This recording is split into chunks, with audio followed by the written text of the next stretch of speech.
अब पता चला।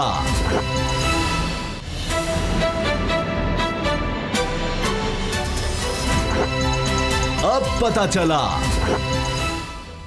पाकिस्तानी कोपहमा अली सतपारा की मौत की तस्दीक कर दी। उनके बेटे सज्जाद अली सतपारा ने प्रेस कॉन्फ्रेंस की और उसमें उन्होंने कहा कि उनके वालिद और उनके साथ जो दो कोपहमा थे, एक का ताल्लुक आइसलैंड से था और दूसरे इटली से, अब ये तीनों इस दुनिया में नहीं रहे। इसके बाद उन्होंने शुक्रिया भी अदा किया। बड़े हौसले की बात है, प्रेस कॉन्फ्रेंस में उन्होंने पाकिस्तानी कौम का दुआओं के लिए शुक्रिया अदा किया, साथ उन्होंने पाकिस्तानी फ़ौज का, एविएशन डिपार्टमेंट का और जितने भी लोग इसमें कोशिशें करते रहे सर्च ऑपरेशन में, क्योंकि दुनिया की तारीख का इसको एक तरह से सबसे बड़ा सर्च ऑपरेशन कहा जा रहा था। इतनी देर तक, इतने दिनों तक जारी रहा और बड़े मुश्किल हालात में, मौसम बड़ा ख़तरनाक था, कई दफ़ा सर्च ऑपरेशन को वक्ती तौर पर मुअत्तल भी करना पड़ा, लेकिन फिर भी इसको जारी रखा गया। लेकिन आखिरकार तीनों कोपहमाओं की फैमिलीज़ के साथ मुशावरत के बाद अब ये बाकायदा इस चीज़ की तस्दीक कर दी गई है कि तीनों कोपहमा इस दुनिया में नहीं रहे। लेकिन उनके बेटे ने एक जुमला ये कहा कि उनको पहाड़ों से इतनी मोहब्बत थी और केटू ने हमेशा के लिए उनको अपनी आगोश में ले लिया। तो अब ये लोग अपने एक इश्क में होते हैं, एक जुनून होता है और उसी में ये लगे रहते हैं। और अली सतपारा साहब के हवाले से मैं आपको बताऊं कि बड़ी मुश्किल ज़िंदगी में गुजारी और पोर्टर का काम करते थे और तकरीबन मैंने पढ़ा कि एक दिन के शायद कुछ $3 मिलते थे। 25 किलो वज़न ले जाना होता है कोपहमाओं के लिए, आपने आगे तक उनके लिए सहूलत करना। लेकिन ये बहुत बहादुर शख्स थे और फिर वसाइल की कमी के बावजूद दुनिया की 14 ऊंची पहाड़ियाँ जो 8000 मीटर से बुलंद हैं, उनमें से 8 इन्होंने सर की थी और वो भी बग़ैर ऑक्सीजन के। तो दुनिया की तारीख में ऐसे कम लोग आए, इन पर तो बाकायदा अब लगता है कि जैसे रिसर्च होगी। इनके दोस्त ये बात कह रहे हैं। बाबर डोगर साहब, ऐसे लोग बहुत कम होते हैं। यानी आम तौर पर जिस तरह हम लोग ज़िंदगी गुजारते हैं, आराम से आ रहे हैं गाड़ी में, कोई स्टूडियो में एसी में बैठे हैं, ये बड़ा एडवेंचर, ये बड़ा मुश्किल होता है। लेकिन फिर उससे पूरी दुनिया में नाम बनता है आपके मुल्क का। आज अली सतपारा को पूरी दुनिया जान रही है, केटू के बारे में लोग जान रहे हैं। अच्छा, पाकिस्तान में है, सब ये नहीं है कि उन्होंने चोटी सर करनी है, लेकिन फिर भी आकर देखना, इससे सेहत को बड़ा फ़रोग मिलता है। तो एक उन्होंने पाकिस्तान के लिए, मुल्क का नाम रोशन करने के लिए, तो ये भी एक फैक्टर था उनकी ज़िंदगी में। बड़े और सियाचिन में उनकी बड़ी खिदमत है। उसामा साहब बिल्कुल उनको एक जुनून था और इसी वजह से कि उन्होंने आप दुनिया में बेहतरीन कोहपेमाओं में उनका शुमार किया जाता था। और ये सबसे बड़ी जो मुश्किल चीज़ होती है वो ये होती है कि बग़ैर ऑक्सीजन के आप इतनी हाइट पे जाएं, और ये उन्हीं को अबूर हासिल था कि वो बग़ैर ऑक्सीजन के, वो ये जो लास्ट एक्सपीडिशन थी इसमें भी वो बग़ैर ऑक्सीजन के ही इसको कवर करने, वो भी सर्दियों में थे, वो भी सर्दियों में शदीद बर्फबारी में, जो कि नामुमकिन काम है। जी। तो ये अली सतपारा जैसे जो बहादुर लोग हैं वही कर सकते हैं, जिनको वतन से मोहब्बत है। ये एक वतन से मोहब्बत का भी इंडिकेटर होता है। जब आपको पाकिस्तान से, अपने मुल्क से इतना प्यार है कि आप उसके लिए कुछ भी करने को तैयार हैं, किसी भी हद तक जाने को तैयार हैं, अपने मुल्क के नाम के लिए किसी हद तक जाने को तैयार हैं। तो पूरी कौम जो है वो अफसरदा है उनकी डेथ की वजह से कि वो एक बहादुर आदमी थे, एक जंगजू आदमी थे, एक जज्बा था उनके अंदर, और उन्होंने पाकिस्तान का नाम सारी दुनिया में मशहूर किया। तो इस तरह के जो लोग होते हैं वो एसेट होते हैं, सारे मुल्क का, सारी कौम का सरमाया होते हैं। बड़ी बात। तो अच्छा, अब ये है कि देखिए हर कोई अपने अंदाज से उनको खराज तहसीन, खराज अकीद पेश कर रहा है। अली ज़फ़र हमारे सिंगर हैं, उन्होंने उनके लिए एक नगमा तैयार किया। इसी तरह अबरारुल हक साहब हैं, वो भी सिंगर हैं। उन्होंने तो, उनकी ख्वाहिश थी कि उनके गाँव में एक स्कूल हो, उसके लिए उन्होंने बेड़ा उठाया है। तो बहुत से लोग आ रहे हैं, इनको अवार्ड के हवाले से भी बात हो रही है। तो सद खरल साहब, ये बड़ी अहम चीज़ है। हम शायद आम लोगों को इतनी समझ नहीं आती कि इमरान खान साहब भी कहते हैं जी सियाहत जो है दुनिया, मतलब स्विट्ज़रलैंड की मिसाल देते हैं कि गिलगित बल्तिस्तान ही स्विट्ज़रलैंड से बड़ा और कहीं ज़्यादा खूबसूरत है। अब ये इलाका भी गिलगित बल्तिस्तान, इनका ताल्लुक भी गिलगित बल्तिस्तान से था। सतपारा इनका वहाँ कबीला है और इन लोगों का काम ही है कि जो कोपहमा आते हैं उनको सहूलत फराम करना। और आम इंसान नहीं इतनी चढ़ाई पर जा सकता और सामान लेकर वहाँ से उन्होंने शुरू किया। वसाइल भी शुरू में नहीं थे इनके पास। तो अगर आपने टूरिज़्म को फ़रोग़ देना है, अगर आप चाहते हैं कि आपके मुल्क में उसका नाम बने, लोग आएँ, उसका एक सॉफ्ट इमेज की जिसकी बात की जाती है, दुनिया में यही है। बड़े बड़े अजीब व गरीब ऐसे हालात हैं ममालिक में, इतने बुरे हालात, लेकिन वो अपना इमेज ऐसा पेश करते हैं कि पूरी दुनिया की तवज्जो उनकी तरफ होती है कि भाई ये तो ये वो लोग हैं जो मुल्क का इमेज बना रहे होते हैं। नो डाउट उसामा साहब, पाकिस्तान के हवाले से अगर इंटरनेशनल मीडिया की जो हेडलाइन बनी है, जो बड़ी ख़बरों की जीनत पाकिस्तान बना है, तो ये वो एक इवेंट था जो कि अली सतपारा की वजह से पाकिस्तान को एक, उसमें पाकिस्तान का वो जो K2 सरमाया जो सेहत के वाले से, बुलंद तरीन चोटियों के वाले से, और जिस तरीके से ये एक पूरी मुहिम हुई और इसमें जिस तरह आइसलैंड और चिली की हुकूमतों ने भी हमारी फ़नी जो है इमदाद की, उनकी तलाश के अंदर, और सेटेलाइट के वाले से टेक्नोलॉजी मुख्तलिफ जो है इस्तेमाल की गई। और पाकिस्तानी फौज के पायलट्स जो हैं, मैं बताता हूँ, इतने मुश्किल हालात में कोई नहीं जाता। 45 साल उनकी उम्र थी और 5 फरवरी से जिस तरह लापता हुए, और उसके बाद उनके जो बेटे साजिद सदपारा ने कहा है कि मैं अपने वालिद का जो मिशन है वो पूरा करूँगा, इंशाल्लाह वो जारी रखूँगा, उनका जो ख्वाब था वो पूरा करूँगा। और उन्होंने ना सिर्फ जो वहाँ के वज़ीर सियाहत हैं उनके साथ जो प्रेस कॉन्फ्रेंस की, गिलगित जो टूरिज़म के अमराज जो उन्होंने बताया, राजा नासिर, और साथ ही उन्होंने कहा कि वज़ीर आज़म पाकिस्तान इमरान खान साहब, जनरल कमर जावेद जो बाजवा है चीफ ऑफ आर्मी स्टाफ, उनके वाले से उनका इंतहाई मशकूर है। इस तरह उनका पायलट्स जो हैं एविएशन के वाले से, और उसामा साहब आपको याद होगा कि ये इवेंट जो है पूरी पाकिस्तानी कौम उनके लिए दुआ गो थी, पाकिस्तान की आर्मी, पाकिस्तान की हुकूमत, वज़ीर आज़म बराह रास्त इस ऑपरेशन को मॉनिटर कर रहे थे, आर्मी चीफ इसको मॉनिटर कर रहे थे, और जिस तरह हेलीकॉप्टर जा रहे थे बाकायदा ये भी बताया गया, DGISPR ने कहा बाकायदा कि इस बुलंदी पर नॉर्मली हम नहीं जाते, लिमिट से भी ऊपर गए, फिर दरवाजे खोले और फिर साथ उनके बेटे जो है उसको भी बिठाया, और बहुत सारी जगहों पे इवन कि उनके बेटे ने भी कहा कि इससे आगे बिल्कुल ख़तरा है। और उनकी जो जिस तरह बर्फानी एक तो हवाएं भी थी सर्द, बहुत ज़्यादा माइनस पता नहीं कितना डिग्री के जो दर्जा हरारत था, उसके बावजूद और कई दिन तक ये तलाश का मामला रहा। लेकिन बहरहाल ऐसे लोग जो है वो कहते हैं मरकर भी वो जिंदा रहते हैं, और पाकिस्तान का नाम हमेशा के लिए सेहत के हवाले से एक अट्रैक्शन जो है, और वो उन्होंने एक जो सॉफ्ट इमेज है पाकिस्तान का,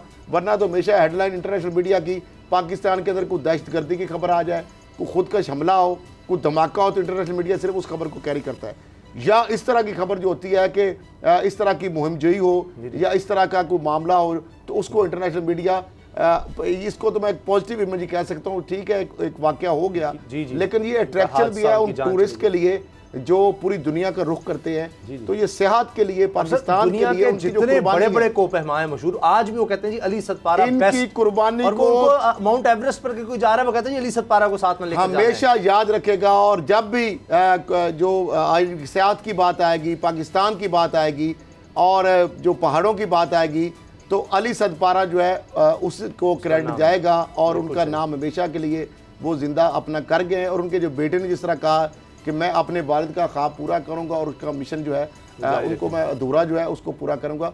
तो मैं समझता हूँ ऐसे लोग जो हैं, जिस तरह आप और बहुत सारे हमारे ऐसे हीरो हैं पाकिस्तान के, जिस तरह वो छोटी उम्र में जिस तरह एक बच्ची है जो अरफा करीम जो है, वो जिस तरह आप देखें आज भी आज उसके ऊपर टावर बने, आज भी उसके ऊपर जो रिसर्च, इस तरह ये लोग जो हैं ये वो हीरो है हमारे पाकिस्तान के, जिनको जितना भी ट्रिब्यूट पेश किया जाए, जितना भी खराज तहसीन पेश किया जाए उतना ही कम है। मैं समझता हूँ कि ऐसे लोग जो हैं ये सदियों बाद पाकिस्तान या किसी भी मुल्क के अंदर सदी के कह रहे हैं सबसे बड़े ये वो पैदा होते हैं। अच्छा, और ये जो इनके साथ दो दूसरे कोपहमा थे आइसलैंड और चिली के, ये भी ये लोग चाहते थे कि जी अली सदपारा, क्योंकि ये बात देखी गई कि यहाँ बर्फ़ में ज़्यादा देर रुकना नहीं होता और हर एक ने अपना काम खुद करना होता है। जब आप चढ़ाई पर जा रहे हैं, किसी जगह पर हैं, तो आपने अपने जिस्म को हरकत में रखना है, वरना बिल्कुल खून जमा देने वाली इतनी शदीद सर्दी होती है। लेकिन ये रुक जाया करते थे कि पीछे अगर कोई साथी रह गया तो उसके लिए रुक जाते थे, इतना खतरा भी मोल लेते थे। इस वजह से मैं वो यही कहते थे जी, और बहुत से लोगों ने कहा कि हमने जो चोटियाँ सर की हैं दुनिया की बुलंद तरीन, अली सदपारा साथ ना होता हम ये काम नहीं कर सकते थे। तो ये वो रेपुटेशन थी इनकी भी और हमारे वतन की भी जिस तरह होती थी, और उससे पूरी दुनिया में एक नाम। अल्लाह ताला उनकी मग़फ़िरत फरमाए, उनके दर्जात बुलंद करें और उनकी फैमिली को हौसला और सब्र अता फरमाए। इजाज़त दीजिए, अल्लाह हाफ़िज़।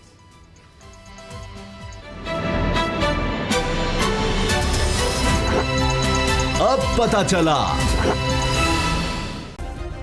सब्सक्राइब करें और बेल दबाएं ताकि कोई खबर रह न जाए।